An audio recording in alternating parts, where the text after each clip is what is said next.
Good morning, Digit fam. Adam Dowd here, bringing you all the news and tech that you need to know. Prime Day is over. Hope you got yourself some tech goodies along the way. As for myself, just a set of bed sheets, and I regret nothing. But for now, it is July 17th, 2019. That's a prime number, Amazon, just saying. And this is your Digit Daily.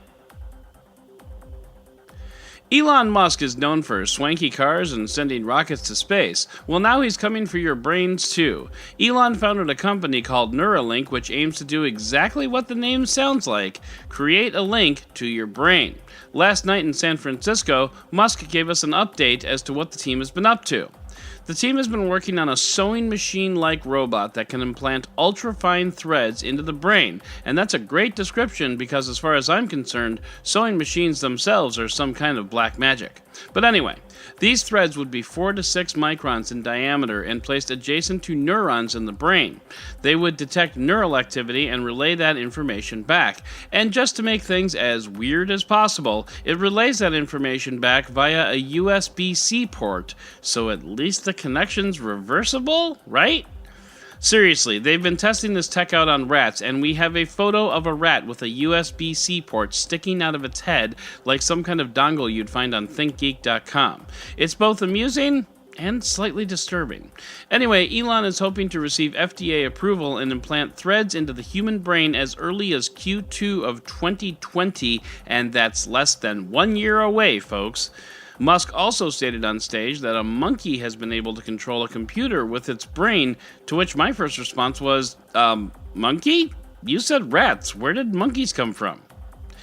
Anyway, independent scientists have warned via the New York Times that animal trials may not translate to human trials at all, so let's not get our hopes up. We're going to need human trials to determine feasibility at this point. As for now, drilling into the brain is required to implant the technology, but Musk is hoping to use laser beams in the future to cut smaller holes, and yeah, that would be nice. But why is Elon doing this? Did someone ask him to pick his brain and he just take that way too literally? Maybe it's to help quadriplegic patients attain new abilities? Well, not so fast, because it's time to bust out the tinfoil hats. During Musk's presentation, he brought up a doomsday scenario in which humans get left behind by AI. This tech is important for the battle between man and machine. We've reached out to Michael Bay for comment. No response yet. Musk said, quote, "Even in a benign AI scenario, we will be left behind. With a high bandwidth brain-machine interface, we can have the option of merging with AI. We can basically go along for the ride, as it were." Which, I mean, I guess, sure, that might happen someday, but seriously, Elon, if you're so afraid of AI, what's up with autopilot? Exactly how do you think that's happening? I mean, I guess whatever, Elon. Keep fighting the good fight against our robot overlords, and if you happen to make some great tech along the way, do you mind if we use it for some other stuff while we wait for the apocalypse? Okay, and tinfoil hats off, and let's proceed with the roundup! Things are about to get bad for Amazon. The EU is expected to launch a major probe into Amazon within the next few days. At odds are Amazon's business practices when it comes to using data it acquires from its merchants. EU Competition Commissioner Margarita Vestager asks an interesting question. She says, Amazon hosts a lot of little guys, and at the same time, they're the big guy in the same market. So how do they treat the data that they get from the little guy? Does that give them an advantage that cannot be matched? And the answer is yes. Apple looks to start developing original and exclusive podcasts for its podcast app.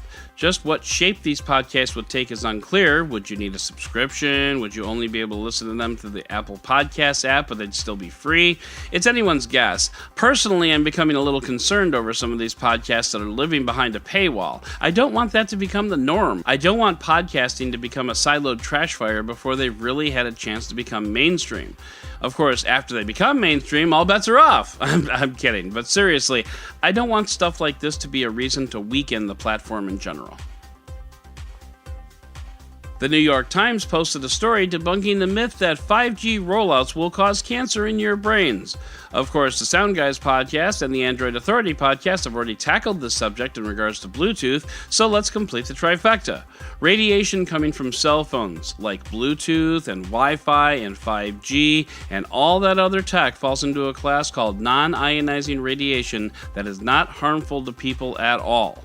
If it were, given the ubiquity of smartphones today, we'd all be long dead. Further, at higher frequencies, the skin acts as a barrier that keeps radiation out of the body. A leaf blowing in the wind can kill Verizon's 5G signal. Imagine what your head can do.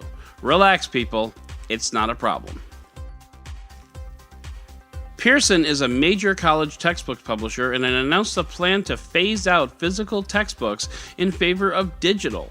Now, there are concerns here, the main one being that authors might get cheated out of money, similar to how musical artists have been hit by Spotify.